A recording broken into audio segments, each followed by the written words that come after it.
வணக்கம். MTS பெருடை form Mathur Krishnagiri மாவட்டம்.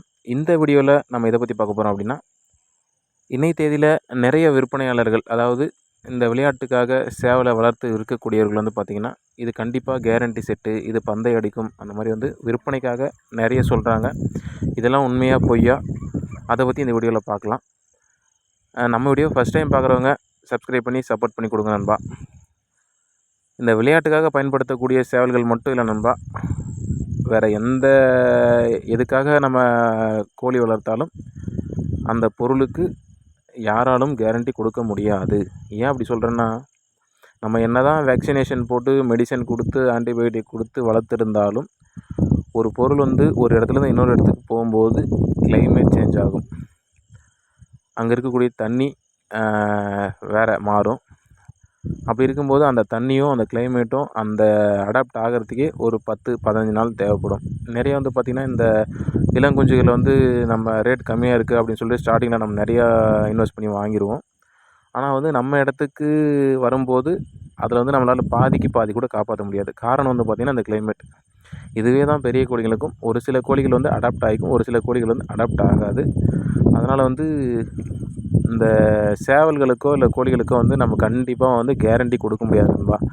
அந்த பொருள் வந்து இன்றைக்கி வாங்கிட்டு போகிறோம் அப்படின்னா, அது ஒரு 10 நாள் கழித்து இல்லை 1 மாதம் கழித்து உயிரோடு இருக்குமா இருக்காதா, அதுக்கே நம்ம கேரண்டி கொடுக்க முடியாது. இதில் வந்து இது கண்டிப்பாக பந்தயம் அடிக்கும், ரிசல்ட் அடிக்கும், அதெல்லாம் வந்து வியாபாரத்திற்காக சொல்கிறது தான், வேறு ஒன்றும் கிடையாது. உங்களுக்கு புரியும்னு நினைக்கிறேன். அப்போது இந்த சேவல் வந்து கண்டிப்பாக பந்தயம் அடிக்கும் அப்படின்றதுக்கு நம்மளால் கேரண்டி கொடுக்க முடியாது. அப்போது எதுக்கு கேரண்டி கொடுக்கலாம் அப்படின்னு பார்த்திங்கன்னா, என்னுடைய பொருள் வந்து தரமான பொருள், நல்ல சண்டை திறன் இருக்குது, இதுக்கு வேணால் கேரண்டி கொடுக்கலாம் நண்பா. அதுவும் இல்லாமல் ஒரு 10 பொருள் எடுக்கிறீங்க அப்படின்னா அதுலேருந்து ஒரு 5 இல்லது அதிகபட்சம் ஒரு 6 வந்து கண்டிப்பாக பந்தயம் அடிக்கும் அப்படின்னு சொல்லலாம். இதுதான் எதார்த்தம். எல்லாமே வந்துட்டு விற்பனைக்காக தான். இப்போ ஒரு எல்லாருமே வந்து ஒரு செட்டப் பண்ணிக்கிறாங்க. ஒரு யூடியூப் சேனலை வர வச்சு ஒரு ப்ரொமோஷன் கொடுத்து அப்படி போடும்போது பார்த்திங்கன்னா, நம்ம ஆளுங்க போயிட்டு எப்போவுமே வந்து இந்த மார்க்கெட்டிங் தானே, இது எல்லாமே பிஸ்னஸை பொறுத்த வரைக்கும் மார்க்கெட்டிங் தான். நீங்கள் உங்கள் பக்கத்து ஊர்லேயே வந்து நல்ல தரமான சேவல் இருக்கும், அதெல்லாம் விட்டுட்டு ஒரு ப்ரொமோஷன், ஒரு பண்ணையாளர் வந்து ஒரு ப்ரொமோஷன் கொடுக்குறாங்க அப்படின்னா நம்ம எல்லாருமே என்ன பண்ணுவோம், அங்கே தான் போவோம். கண்டினியூவாக வந்துட்டு ஆளுங்க வந்து கண்டினியூவாக அவங்ககிட்ட கஸ்டமரை போகும்போது அவங்களால அந்த பொருளை வந்து சப்ளை பண்ண முடியாது. அந்த பொருளை சப்ளை பண்ண முடியாததுனால அந்த பொருளோட விலையை வந்து அவங்க உயர்த்துவாங்க. உயர்த்தும் போது வந்து பார்த்திங்கன்னா, நம்ம என்ன நினச்சிப்போம், ஓகே இவர் வந்து பெரிய லைன் தான் வச்சுருக்காளாட்டுங்குது, நான் எல்லாரையும் சொல்லலை, ஒரு சிலர் சொல்கிறேன் அப்படின்னு நம்ம நினச்சிட்ருப்போம். ஆனால் உண்மை வந்து அது கிடையாது. உற்பத்தி பண்ண பொருளை, அதாவது கஸ்டமர்களுக்கு கொடுக்க முடியாத நிலை, சப்ளை வந்து பண்ண முடியாத நிலை வரும்போது அந்த பொருளோட விலையை வந்து அவங்க உயர்த்துவாங்க. உற்பத்தி கம்மியாக இருக்கும், அந்த வாங்குகிற கஸ்டமர் வந்து அதிகமாக இருப்பாங்க. உங்களுக்கு புரியும்னு நினைக்கிறேன். அதனால தான் இந்த புக் பண்ணுறது, இப்போது விலை அதிகமாக ஒரு 5000 சேவல் வந்து பார்த்திங்கன்னா எங்கிட்ட 5000 விற்கும். அதே சேவல் வந்து கொஞ்சம் ஃபேமஸ் ஆனவங்களுக்கு அந்த செட்டப் பண்ணி அந்த ப்ரொமோஷன் கொடுக்குறவங்களுக்கு பார்த்திங்கன்னா ஒரு 10,000 ஒரு 15,000 வரைக்கும் விற்பாங்க. இதில் லைனேஜ் அப்படின்றது வந்து இருக்குது. லைனேஜ் நான் இல்லைன்னாலாம் சொல்ல கிடையாது. நிறைய விஷயங்கள் வந்து இந்த மாதிரி தான் நண்பா நடக்குது. என்ன தான் நீங்கள் பெரிய யாருடைய லைனேஜ் அப்படின்னு எடுத்துக்கிட்டாலும் அவங்க தெரிஞ்சு பெரிய பெரிய லைனேஜ் வச்சுருக்கவங்க எல்லாருமே வந்து பார்த்திங்கன்னா ஒரு 10 வெடை, ஒரு 2 இல்லை 3 ப்ரீடிங் சேவல், கட்டுத்தரையில் ஒரு 10 சேவல் வச்சுருக்காங்க. இப்போ தமிழ்நாட்டில் யாரை கேட்டாலும் வந்து நான் அவரோட லைனேஜ் வச்சுருக்கேன், இவரோட லைனேஜ் வச்சுருக்கேன் அப்படின்னும்போது, என்னுடைய கணிப்படி பார்த்திங்கன்னா அவங்க வந்து மாதத்துக்கு குறைஞ்சபட்சம் வந்து ஒரு 500 குஞ்சுகளாக உற்பத்தி பண்ணால் மட்டும்தான் இப்போ தமிழ்நாட்டில் சொல்கிற எல்லாருமே வந்து அந்த லைனேஜ் வச்சுருக்காங்க இல்லையா, அப்படி பண்ண முடியும். உங்களுக்கு புரியும்னு நினைக்கிறேன்.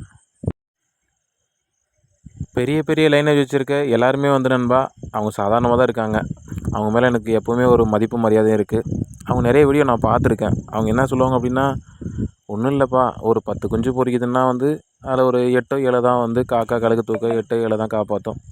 அதில் வந்து ஒரு 2 இல்லை 3 பட்டா இருக்கும். அதில் வந்து 1 2 தான் தரமாக இருக்கும் அப்படி தான் சொல்லுவாங்க. ஆனால் இன்றைக்கி நிறைய பேர் வந்து பார்த்திங்கன்னா, இந்த ஒரு 10 குஞ்சு பொரிக்குது அப்படின்னா அந்த 10 குஞ்சையும் ப்ரூடிங் போட்டு காப்பாற்றிடுறாங்க. அந்த 10 குஞ்சுமே வந்து ஒரே ரேட்டு தான். இப்போ நார்மலாக ஒரு 2 மாத குஞ்சு வந்து ஒரு 500 அப்படின்னும்போது, இது வந்து பார்த்திங்கன்னா இந்த லைனேஜ் அப்படின்னும்போது 10 குஞ்சுமே வந்துட்டு ஒரு 1000 இல்லை 2000 அந்த மாதிரி அளவுக்கு போகுது. இது எந்த அளவுக்கு உண்மை இல்லை எதுக்காக அப்படின்னு எனக்கு இன்ன வரைக்கும் எனக்கு அதுக்கு பதில் தெரியல. லைனேஜ் சேவல்கள் வந்து அதிக விலைக்கு போகிறதுக்கு காரணம் இதுதான். அதாவது உற்பத்தி கம்மியாக இருக்குது. அதை கேட்கக்கூடிய நபர்கள் வந்து அதிகமாக இருக்காங்க. சப்ளை பண்ண முடிறதில்ல. அதனால் வந்து விலையை வந்து சேர்த்து வச்சு விற்கிறாங்க.